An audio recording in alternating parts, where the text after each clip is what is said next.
One of the reasons certainly Siemens have targeted mental health programme for the last 12 months is one simple statistic on its own, which is 45% of all ill health absenteeism is caused by mental health. So the reason we decided to incorporate mental health first aid training into our mental health strategy is first to destigmatise mental ill health, but also raise awareness about mental health in general, as well as enable people to prevent mental ill health, but also the line managers and the mental health first aiders to intervene with mental ill health cases. There's definitely a culture change since we introduced mental health first aiders. We incorporate the mental health first aid training alongside other programs, but that particular training actually helped people become more comfortable when discussing mental health, but also addressing individuals as well. There is no doubt that the conversations now, the discussions around the room, the very fact people are talking about mental health freely and openly around the office and in groups and seeing notice boards and boards put up with people's stories has made a big difference. And the destigmatizing the fact that you can have conversations, finding out that colleagues have had a past history that you could never have imagined as being quite an eye-opener for us all, I think. And yes, it's still difficult for some, but that's where the more people that are prepared to engage and discuss it will help those that are less minded to talk about their issues. Well, we have two boards. We have the executive board and then we have the governing body. We actually have a couple of the governors who've now expressed an interest, and the exciting thing from my perspective is that they would like to take mental health first aid back to their own universities and companies that they work at. So they're asking to find out some more details about it.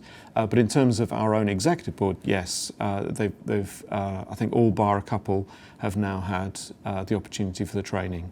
A couple of reasons why I went on the training and decided that I wanted to commit to 2 days, which was obviously difficult taking out the diary, was first of all, from a personal perspective, I recognised that my own understanding of mental health and appreciation of mental health was lacking, and I wanted to take the opportunity to learn more about mental health and how we can manage it better and understand it better. And then secondly, I realised how important it was for the business if we were going to have the impact on our people, that we had this training and we equipped our managers and our people within the business and gave across all our regions people with that proper training and understanding so that we could reach out and help those that were in need of assistance. And that's certainly proving to have been really valuable going forward.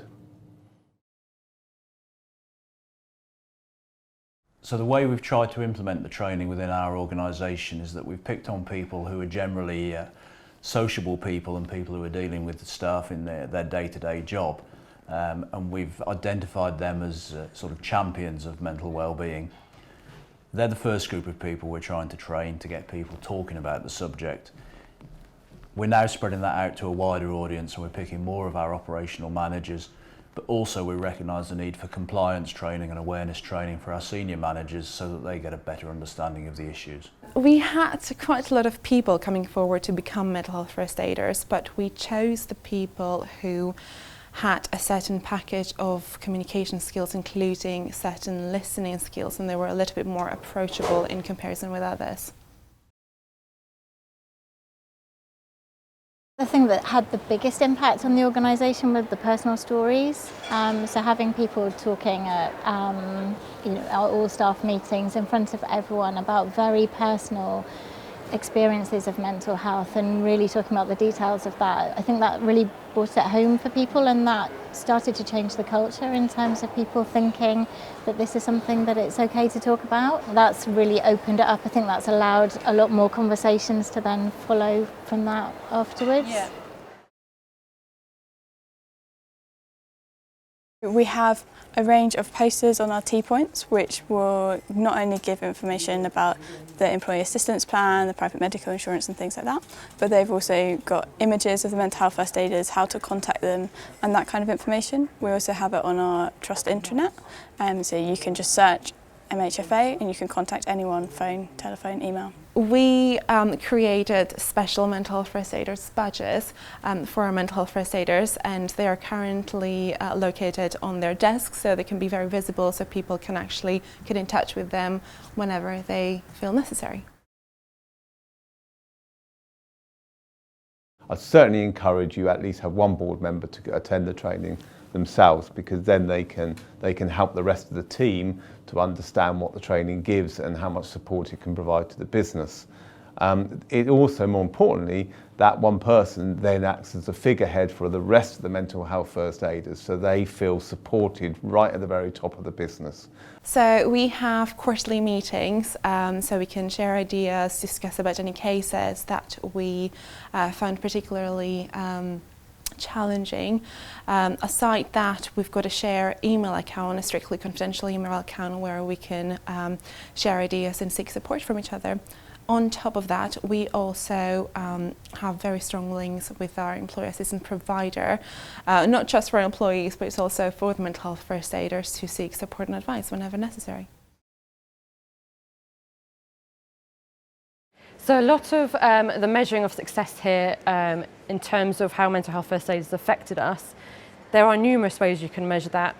One is predominantly sickness absence data. We've recently gathered all that data together and seen an overall decline in our sickness absence. And also, when you look at all our mental health reasons for absence, mental health is the only one out of stress, doctors assigning someone off, self signs off, and other and blank, which we are currently associating as a possible mental health absence.